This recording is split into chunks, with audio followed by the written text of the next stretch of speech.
Twirl, episode 2. How you doing today, Mitch? I don't know, Woody. Sounds like we got a lot to debate. I know. There's some hot takes that we're not agreeing on. Oh, yeah. There's going to be some banter today. So we're going to get right to it. We're going to recap the conference finals right off the hop, and then we will give a couple bullet points on the Stanley Cup final. We're going to save our predictions for our next episode on Friday. That would be episode 3. So, obviously, I thought at least one of these series would go into Game 7, but both finished out in 6. Edmonton beats Dallas in 6 games, and then Florida beats the Rangers in 6. So, give us your recap of the conference finals. I think we're dead on with Florida. I think both of us thought Florida would end up here. They just the better team. A little surprised with the last 2 games by Dallas. I wanted to see McDavid in the finals, so it's exciting for Edmonton. But a little shocked at the last 2 games by Dallas. Don't you think they just, I don't know. I said in the last podcast, I think Edmonton has the firepower with McDavid and Draisaitl, and I got to throw Bouchard. But Dallas in every position had them beat. They're more deep up front, like I said last time. Goaltending, and it's the same story for the Stanley Cup Finals. Is it going to be the firepower takes over for Edmonton? You know, Florida, it's like they have the deeper offense, they have the deeper D. Like they are lugging 6D, and they're all sharing the same amount of time on ice. And then goaltending, obviously, I'm taking Bob over Stuart Skinner. And obviously, Skinner, I got to tip my ball cap. His last 2 games, he's kind of been lights out. But I was wrong. I said that series was going to 7 games, and I said Dallas, when you talk 7 games, I take the depth over. Yeah. It's just hard. It's hard to go against McDavid. You don't know what's going to happen if he's going to if he decides to take over the game. Here we are talking about McDavid and Edmonton again, but if he decides to take over the game, he takes over the game and they win. Yeah. And that's what he did the last 2 games. It was impressive. They did finally get some goaltending out of Skinner in game 6. That was impressive. I think at one point the shots were 30-9 for Dallas, but he stood on his head, made some big saves. But that first goal by McDavid set the tone, and then when he brings it and he's got that firepower, everything kind of just falls in line for them as far as winning games. So this is going to be. I'm excited to hear your prediction for the finals.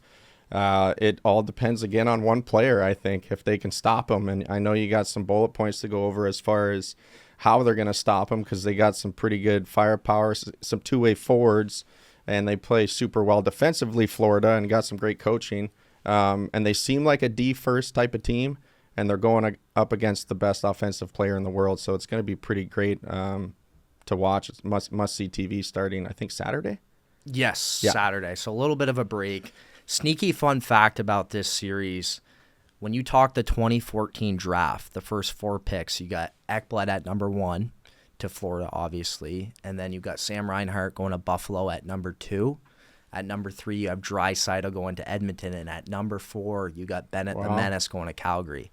So 10 years later, now they're playing in the finals versus each other. So that's pretty cool. That is pretty cool. Another thing for me that I want to talk about, it's, early in his career, Barkov, right? You're not watching Florida because they don't have that market, and they weren't very good, to be honest, right? So you weren't watching Barkov play the full 82, but now that they're kind of a caboose, you're watching them play the full 82, and this guy's a ball player. Yeah. And he doesn't get enough love around the league. When you talk like top 5 centers, I feel like not enough people are talking about Barkov. He's kind of a modern-day Kopitar. Exactly. And right now for my rankings, this is my rankings, so don't judge me too hard on this, but my top 7 centers right now in the league, not in any order. I got the Dog, McDavid, I got Matthews, I got Draisaitl. I still got Sid the Kid Crosby in there, 94-point season, 42 bingos, and then I got Braden Point.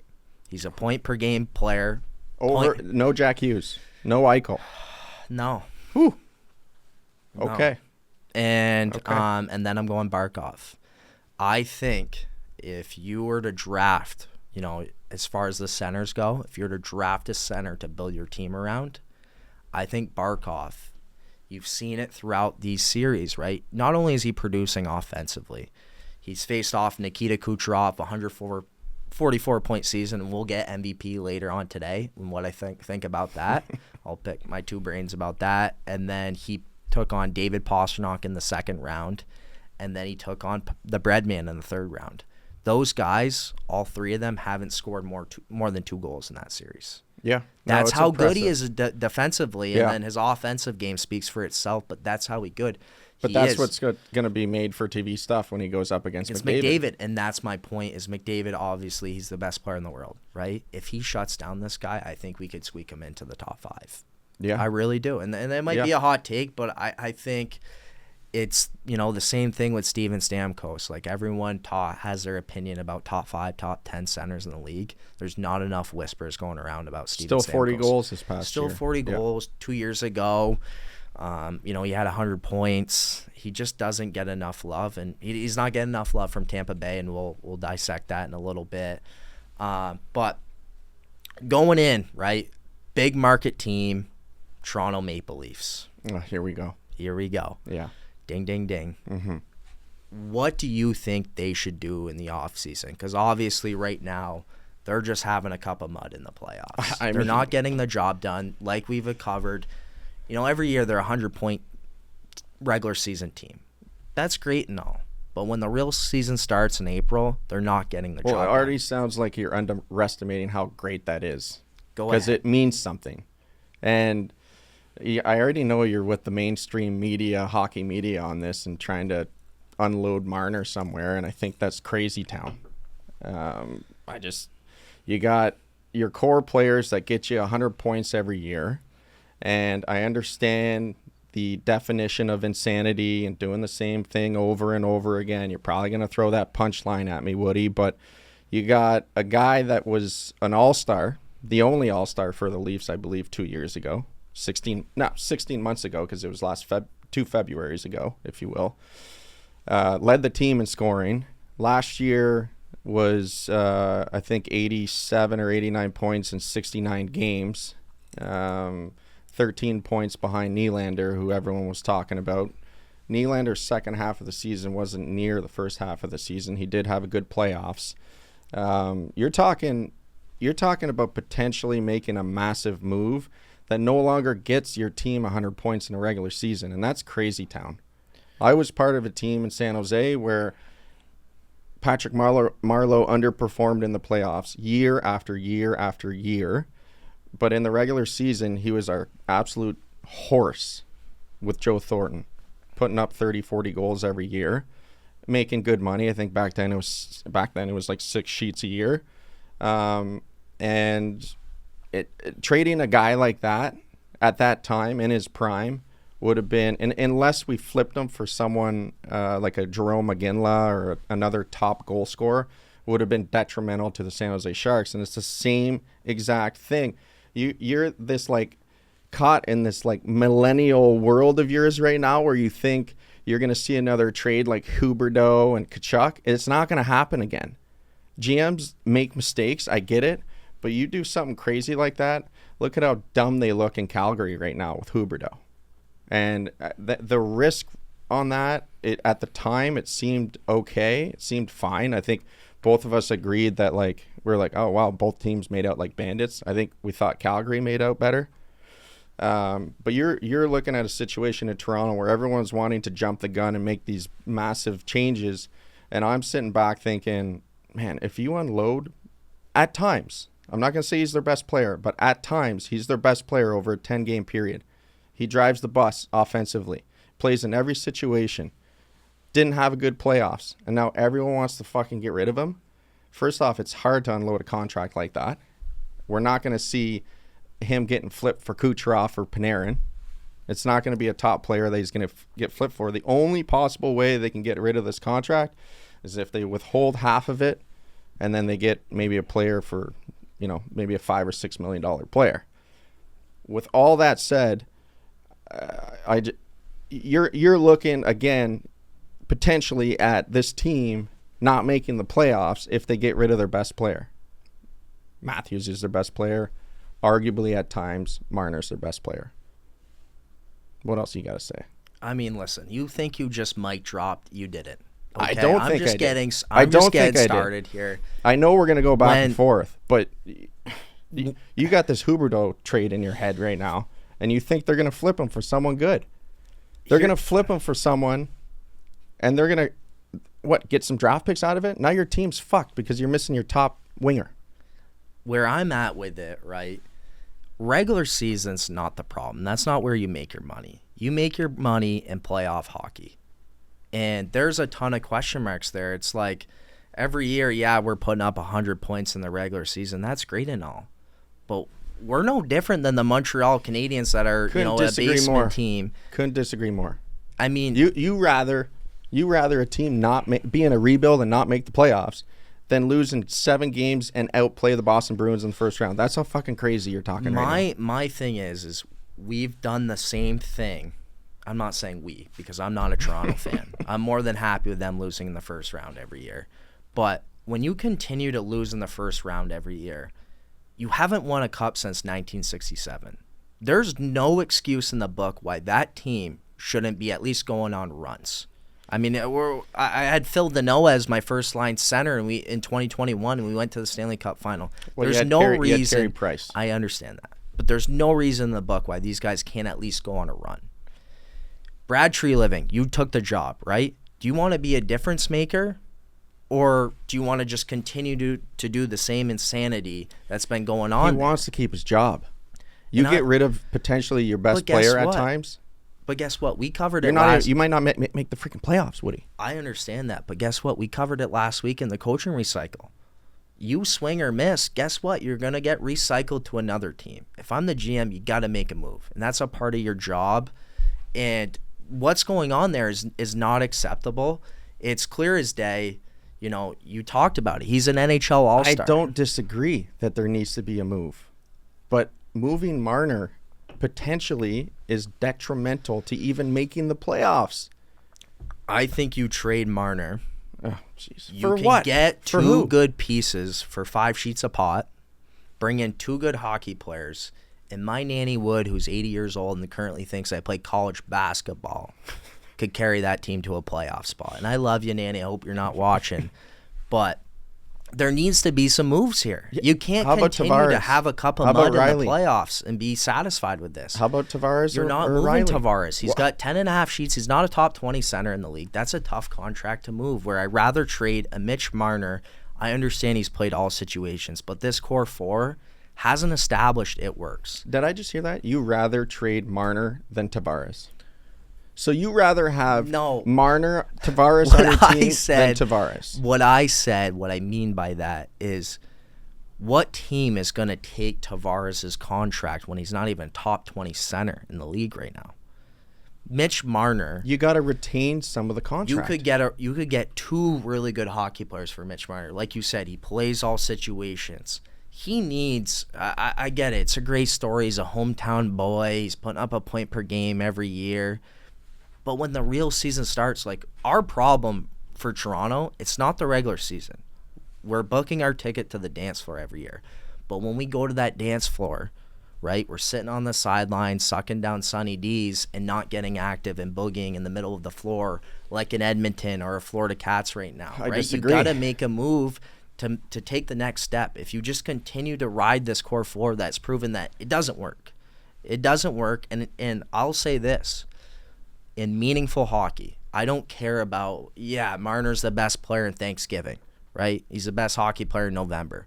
We don't care about November. We care about April through June, because that's where we're going to come home with our hands full. You trade a guy like that, you might not be there in April.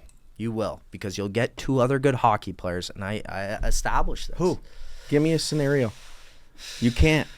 You could get 2 good hockey players for him. And the core, tell me, there's every data you got. Okay, you're focused. You're just like all the media in Toronto. You're focusing on the core. I get it. Fine. Their problem is their D-core. They don't have defensemen. Flat out. I personally thought their D-core was more than fine against Boston. Dude, they picked up Edmondson. McCabe was playing lights out. You got Benoit back there. Guys, cinder blocks. Same thing though. It's their top guys. Morgan Riley, where he wasn't delivering the mail against Boston. Where was he? That's okay. That's my point. My point is, if you're the GM, option number one, unload Tavares' deal, see if you can get some D, or trade Riley and see if you can get some other D. I don't know, but they need defensemen. If I'm trying to make a perfect scenario for the Toronto Maple Leafs, I still have my forwards coming back because they are absolutely dynamic. They get me to the playoffs. What can get me over the hump when I get to the playoffs is a better decor. Their decor sucks. I understand that, but I'm just saying it's not a Stanley Cup decor. They've been building around this core for a while now, and they've missed. They've missed. It hasn't worked. It's getting to the point. It's like I said, they haven't won. Never mind them not winning a cup since 1967. This is even more for Edmonton. They're Canada's team right now. There hasn't been a Canadian team won a cup since 1993. Okay, you got a big market. You've been building around the core. You're not getting the job done. Something has to happen, and I understand. Yes, in a perfect world, we're getting rid of Tavares. He's not a top 20 center in the league, and we're paying him 10.5 sheets. That's not acceptable. That's the problem on the team. It is the problem. Marner's not the problem. But we're dreaming. That's just, you're not getting rid of that. No one's going to take that contract for Tavares. It's just not going to happen. So we have to, be honest with ourselves here. You can't tell me they eat half the deal, pay him the remainder, the Leafs do, and get a $4 or $3.5 million defenseman out of it. That could happen. It could. That'd be pretty magical. That'd be a pretty magical GM move if it did happen. But look, we can debate this all you want. I think there's something to be said for having over 100 points and making it to the playoffs every year. And you make a major move like that, and all of a sudden you're not in the playoffs, and it's a full explosion. GM loses his job again. So, yes, you got to make a move. I agree with you on that. I disagree that it's Marner. I think he's too valuable. He was an NHL All-Star 2 years ago. Yes, there is that when you get to the final 8 teams, you get to the playoffs, everything's glorified, and you start seeing players get exposed a little bit. I don't think he played well in the playoffs. He's the first one to tell you he's not happy with it, but it's in there. I think it's in there. And that's just my take on it. And going to Game 7 against the Boston Bruins, and keep in mind they outplayed them in Game 7. Well, they outplayed them the last 3 games, for that matter. When you get to those teams in Game 7s, and they're so close, and there's just a tiny little difference between those teams and during those games, it might just be Toronto is the 6th best team. Maybe they're the 4th best team. Maybe they're the 7th best team. They have a really good elite team.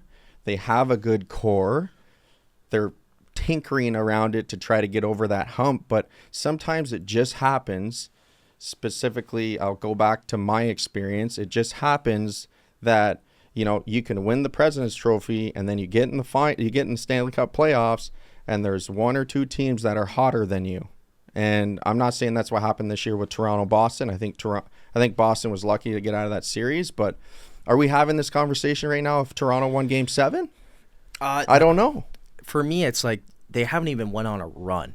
And that's what's unacceptable is you look at the talent in that clubhouse, and for them not to go on a run is unacceptable. And, I got last year they knock out Tampa in 7 games. I understand Tampa's a really good team, and we'll dive into the playoff format a little bit here because they have been shafted in that aspect where they have a great regular season, then they end up playing Tampa Bay, who also is over 100-point regular season team.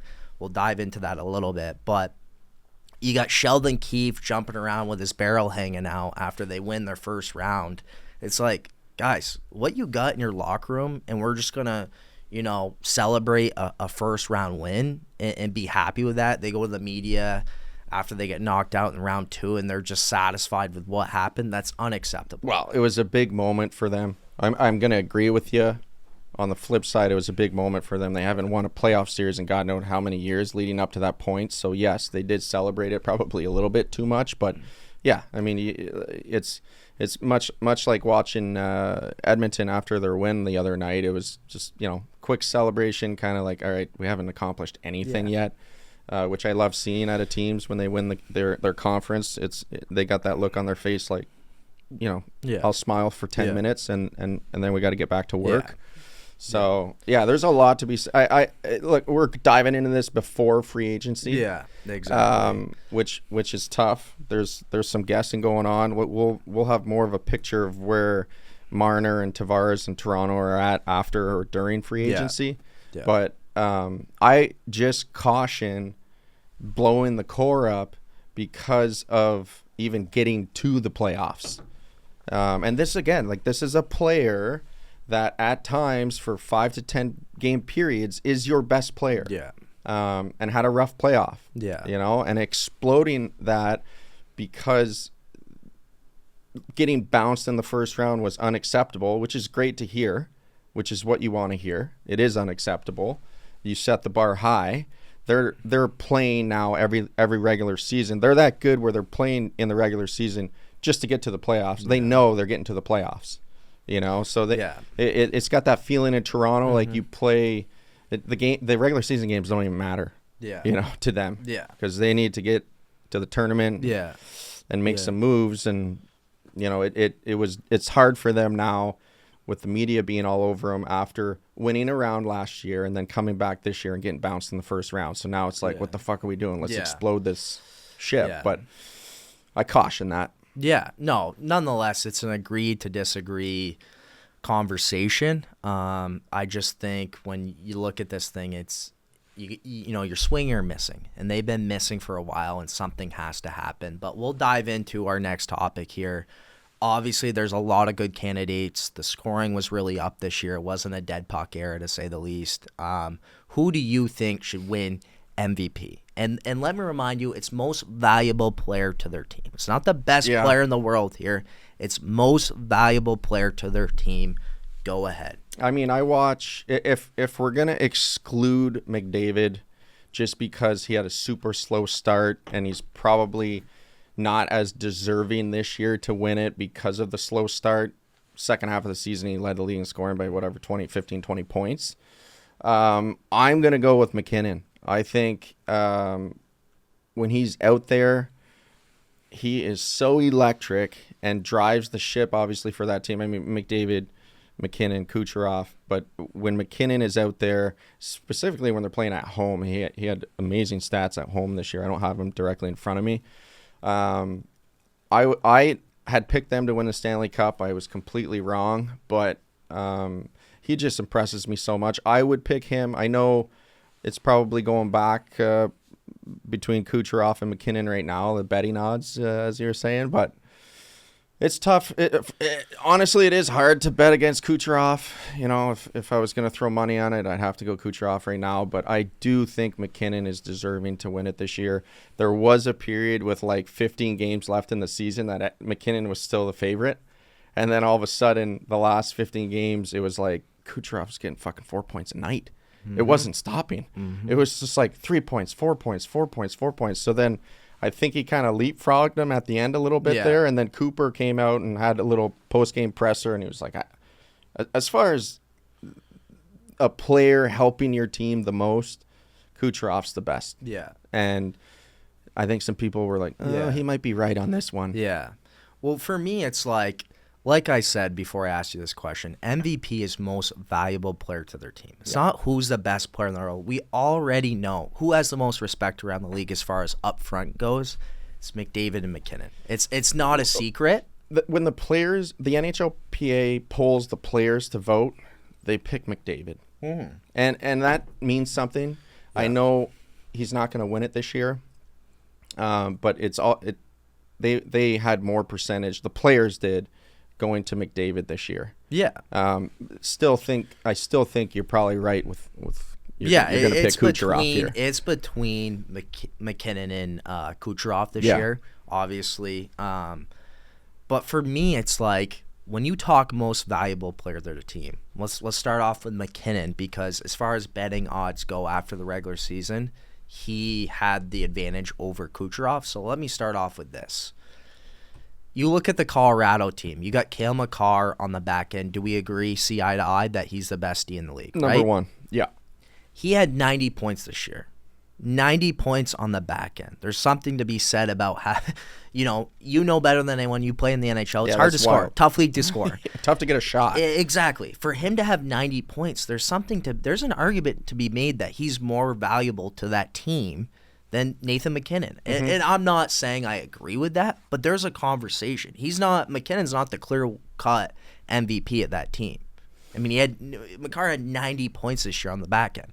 I'm just saying there's a conversation. Made, right? Or Kucherov, he had 144 points. And the next closest guy to him had 90. Braden Point had the same amount of points as Cale Makar. Yeah, I'm not a numbers guy, but that's a 54-point difference, which was the highest in the league. Yeah. And that's my point. This guy is jumping over the boards with him 5-on-5. He's going on the power play with him, and he had a 54-point difference. Braden Point's a hell of a player. He scored 50 goals last year. He was tickling 50 this year. He's a hell of a player. For him to have a 54-point difference on the next guy speaks high volumes. And then let me add this in there wild. too. He had 40-plus goals, 100 assists. There's only two other guys that did that, and that's Greder and Lemieux. When Greder and Lemieux played, they were scoring on the floor from the Zamboni room. McDavid had 100 this year as well. 100 assists, but he didn't have 40-plus bingos. Right. So he didn't join him in that, right? Yeah. When you are in a category with those two other guys, when you talk Greder and Super Mario, like I established, those guys, you go watch the highlight reels of them playing back in the day. They're scoring from the floor from the Zamboni room. Yeah. Okay? For him to be in that conversation with just those two guys speaks high volumes. Oh, yeah, and by the way, he had 100 assists this year, and everyone, once it was like 98 for McDavid, everyone wanted to talk about how McDavid was going to hit 100 apples. No one wanted to talk about Kucherov. And this goes back to my thing about the respect in the league. It's like no one wanted to talk about it. And am I a Kucherov fanboy lover? Yes, I am. Honestly, I part of that might have been his behavior at the All-Star game. And I think that's why there's a shot he doesn't win because of it. The media were just like, is this guy fucking serious, making a mockery of this? Yeah. Like, he made a complete mockery of it. I know. So I don't know if that plays into it or not, but I do want to talk about, like, now that we're on the MVP stuff, Kucherov, what year did he win the MVP in? I want to say 2018. 2018. That's when they won the President's Trophy. Yeah, so he has an MVP and obviously Stanley Cups, right? So I want to bring this up. Hart Trophy winners to never win a Stanley Cup, because we are potentially entering that if Florida does not, if Florida defeats Edmonton in the finals, you're going to have the first ever two-time NHL MVP without a Stanley Cup in McDavid, which is crazy, right? And I have this pulled up here. You can go back. I mean, I can go back 100 years on here. I'll try to keep it more within the last, like, 20, 30 years of Hart Trophy winners to never win. This one on here, 95, Eric Lindros. Pretty dynamic season in 95, 96. Wins the Hart, has never gone on to win a Stanley Cup. Jose Theodore in Montreal, which I remember, I went to a bunch of games that year in 2002, was unbelievable. NHL MVP, never won a cup.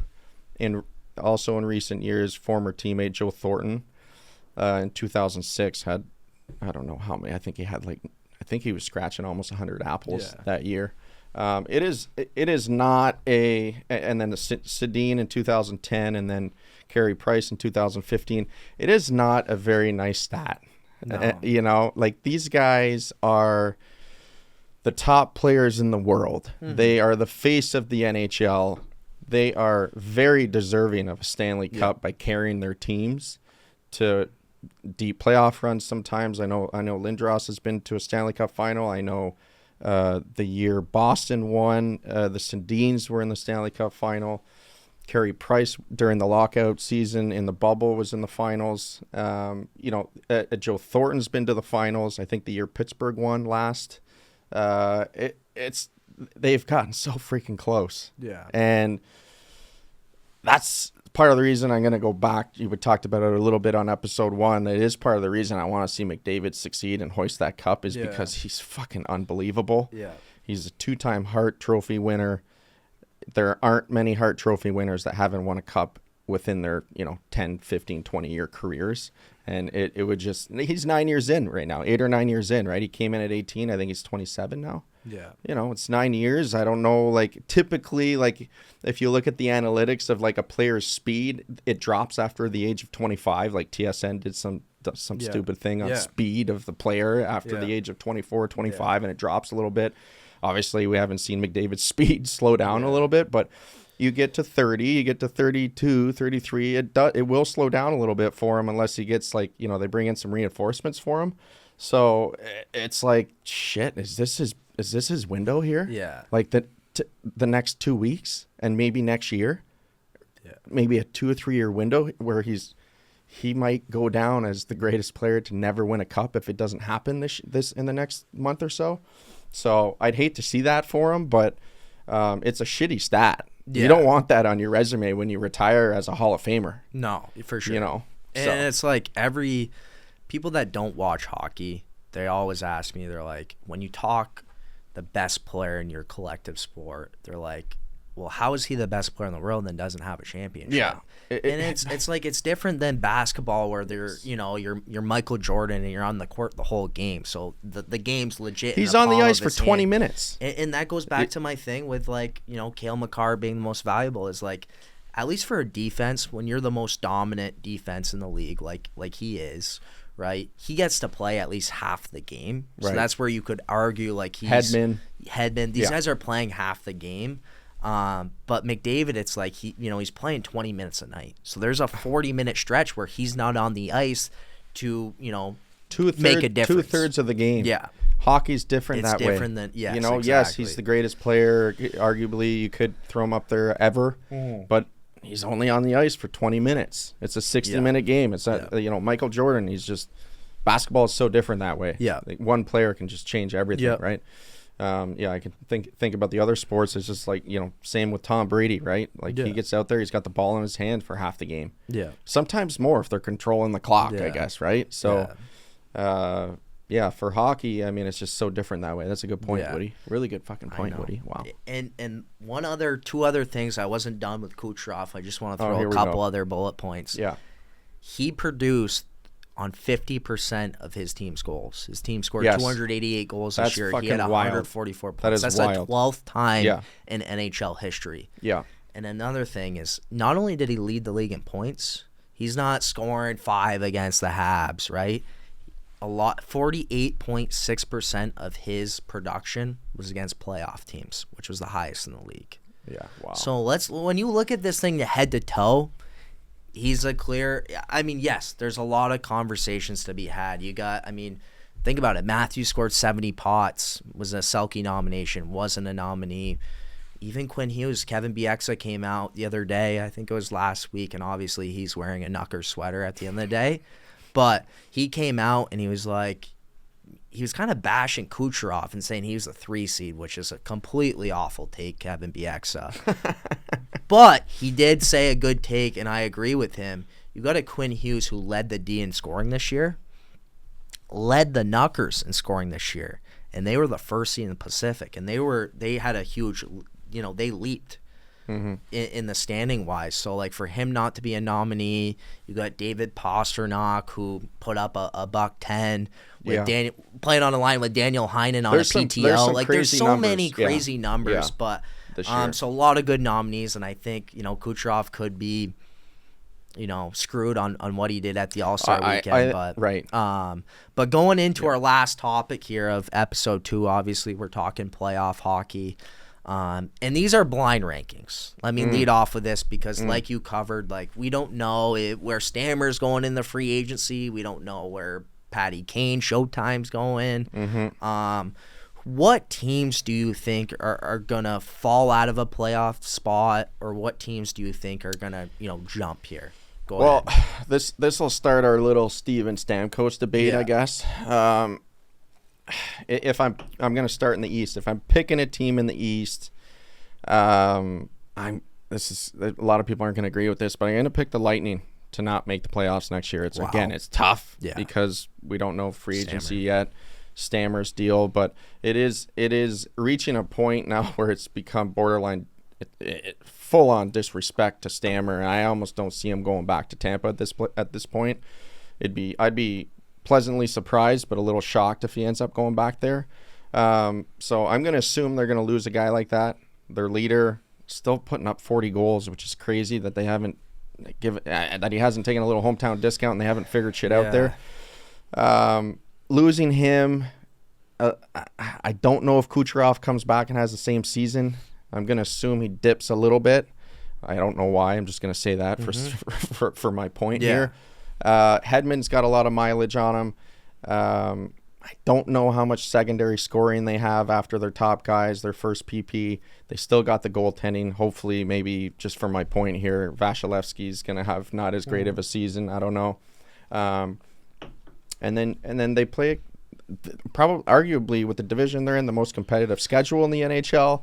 And with teams like Buffalo, and I'm even going to throw Detroit in the mix, Ottawa getting better, Montreal getting better. Like, I don't think they're going to accumulate as many points as they did this year. And I think that would be the one team to dip out for me. And maybe we see a jump with Buffalo or with Detroit possibly. They're going to have to, but both teams have some great young players that can step in. And I think both organizations are hungry for the playoffs, maybe a little hungrier than where Tampa's going to be going into next season. It's a stretch, but I'm going to pick Tampa not to make the tournament next year, and I'm going to assume one of the younger teams that we've been waiting for 3 or 4 years to make a little leap, specifically Buffalo, to sneak into a spot. Yeah. How about you? Well, just to piggyback off what you said on Stammer first, like, even me, I'm losing an hour of sleep every night regarding of how Tampa Bay is taking care of Stamkos.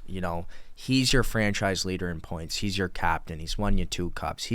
When I think about the Tampa Bay Lightning sweater, first guy that comes to mind is Steven Stamkos, Marty St. Louis, and a Kucherov. But LeCavier too. Yeah, I know. Come on, Woody. I know you're a Canadian. But it's like, how is there not? And I said this earlier in the podcast. Like, he's a guy that just doesn't get talked about enough anymore. Like, go look at his stats right after you get done watching this podcast. His stats are sickening of what he's done for the Tampa Bay Lightning, and the fact that there's not a conversation before last season saying, hey, like, what are we thinking number-wise? Because this is a guy just like a Patrice Bergeron for Boston. He would be willing to cut his bill to make this team better. I really do think that. Yeah.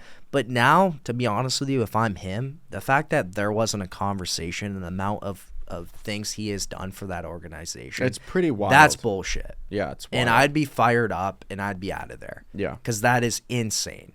But going into what you're talking about, the Atlantic is loaded. And it goes back to our conversation about when do we see our Habs squeaking in the playoffs? It's like, we talked about this. It's like, well, when is the Atlantic Division going to slow down? When are these horses going to slow down? And it's like, to your point, it's like, you got Dallas and Buffalo, who I think are a step above us and are, itching to get in that playoffs. Detroit and Buffalo. Sorry. Yeah. But that's the thing is, like, I see next year, I see 5 teams representing the Atlantic Division in the playoffs. And then that's the thing is, like, I want to sit here and take the easy way out and say the Islanders are out and Washington's out. But then I'm thinking the Metro's the tallest midget in the fight as far as divisions go. Yes. It is terrible.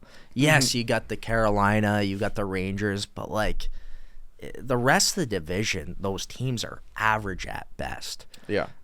So my thing is, and it goes back to what I said again, it's like they got to change up the playoff format. It's got to go back to 1 plays 8. And I know you do see 1 plays 8, but it's like you're seeing teams that put up over 100 points playing each other in the first round. You talk on the West Coast side of things. You got Vegas playing Dallas in the first round. I mean, that's no different than, Rocky flying out to Russia to fight Drago Christmas Eve. That's ridiculous. Would you go back to the schedule, the format on the schedule was, I believe it was, you played the Western Conference, played each other 3-3, 3 home, 3 away, something like that. And then sometimes you only, like when I was in San Jose, we traveled every other year to Montreal. Yeah. So would you, like, if we're going back to 1 play 8, 2 7, 3 6 deal, 4 5, the schedule might need to change a little bit too, which it still has that rivalry feel to it. Like, I know they made it more like this playoff format. They made it more like, okay, this is you got to get out of your division. Yeah. Like, this is the big rivalry stuff going on here for when the playoffs start. Yeah. Back then, 10, 15 years ago, it was kind of more in the regular season. Yeah. Like, well, geez, we're playing Anaheim for like a 7th time this year, or 6th time. Like, it had that feel to it more in the regular season, which I thought was nice. Yeah. And then the format changed, and now you're obviously you're seeing it when the playoffs start. And I think that was at the time Gary Bettman had kind of announced it. That's why they were doing it. To kind of have the rivalries from the regular season go toe-to-toe in the first round, right when the playoffs start. You're right. It is kind of nice to go 1-8, 2-7, do it that way. It seems the most logical to me. Yeah. So I don't know. It's been a hot topic. They've talked about it for 2 years now. Yeah. I don't know if Bettman goes back to it. But it seems like there should be a change with it. I'm just not positive how they do it. Yeah, you got to do what you got to do. And I don't think I'm being biased, obviously. Like I said, like with the format right now, it's making things tougher for our Canadians to squeak in the playoffs because we're, in the best division. You got just about 4 teams every year getting 100 points, triple digits. Yeah. So it's making it tougher. But where I have a problem, you saw it clear as day this year as far as standings go. Florida was the 1 seed for the Atlantic, right? They already clinched. Tampa Bay already clinched a wild card spot, right? Mm-hmm. The 3 seed for the Metro wasn't even clinched, and the last seed wasn't even clinched. So how is the number 2 seed in the Eastern Conference playing a team that's already clinched a playoff spot and not playing? That's where I have an issue with it. When it happens like that, it's fucked up. And I said it earlier in the podcast, like, I want to give Toronto a lot of heat, and I know we went back and forth. It's agree to disagree, but it's like another thing going into Toronto's case, it's like we're playing a fucking team that has triple digits every year in the first round. You're playing a team that you're playing a state that in the last 5 years has had a team represented in the Stanley Cup Finals. Yeah. That's we don't need to go back to Toronto, but that is kind of my point, is they're getting into the playoffs and they're still taking them to 7 games and doing well. I don't know. It's just, anyways, we don't need to go back on that. But yes, it's hard when the format's like that. You're potentially knocking teams out in the first round that should be in the conference finals, maybe. Yeah, they gotta change it up. And also another thing, hot topic, is the last 4 years, right? The Eastern Conference final winners have been Florida Panthers 2 times in a row, back-to-back, Tampa Bay Lightning back-to-back. Yeah. As we're aware of, and we covered it in our last podcast, there's no tax in those areas. Mm-hmm. So these no-tax teams are just murdering it right now. Huh. And it goes back to free agency, right? Like, why take... go to like Montreal for an example, right? Radulov. Yeah, it's like, you got Caulfield who signed a 8-sheet deal, right? He's not seeing all that 8, right? It's realistically, what would you say, probably a 40%. Yeah, and 50's gone in taxes, 3 or 4 to your agent. NHL escrow is at 20%. You get maybe 10% of that back. Yeah. Expenses, living, you're probably looking at between 35 and 40% of that money. And that's the thing is, like, as we're aware of, like, you want to win a Stanley Cup, depth is so important. And you need depth in every position. So a lot of those bottom 6 guys that are maybe making, between the 2 to 4 sheets, right? They rather take the Florida because when they sign that 2, they're going to see all of that. Where you sign a 2 in Montreal, right? It's Well, when Radulov, Montreal brought him over from Russia and signed him to a 1-year deal, he was our best player in 2015, I guess it would have been 2015-16, and then he enters free agency, but right before free agency he says, I want to come back to Montreal. So July 1 hits, he gets offered, I think it was 4 years 25 or something like that, or no, 4 years 20, and he said, and then Dallas matches it, and he says, hey, I will come back if you add a year and go 5 years 25 or something like that. And Montreal didn't match it. Yeah. Berge didn't match it, and then he signed in Dallas. Yeah. For a lot more money. Yeah. Probably at the end of that, $3 or $4 million net. Yeah. I mean, you don't play forever. You play till you're 35, I guess, if you're healthy and you can last a long time. Like, you got to bank that money. Yeah. You know. So, and guys aren't stupid. Yeah. Like, you get an offer from Montreal or from the Rangers, and you get an offer from Dallas. I mean, and it's the same number. What are you gonna do? I know. Especially if it's in that 25 million range. If it's in, I'm thinking like a player later in his career. Like, Yeah. that's why I think Stamkos might have a shot at getting him in Montreal. He's made all of his dough, but it's tough to pull guys in those high tax states. It is an actual thing in every sport, you know. So guys aren't stupid. Their agents aren't stupid. They know what they're doing. They want to make as much money as possible. So yeah, it's tricky. It's tricky for those high tax states like Quebec and New York, Minnesota, you know. So it's tough. Yeah, definitely some tough decisions to make as far as playoff, making that work, and it's tough to work around the tax things. But that's all we got for you guys today. Epi 2 pregame twirl. Stay tuned to Epi 3. It will be Friday, the day before Game 1 of the Stanley Cup Finals. Good night, Jim Kite.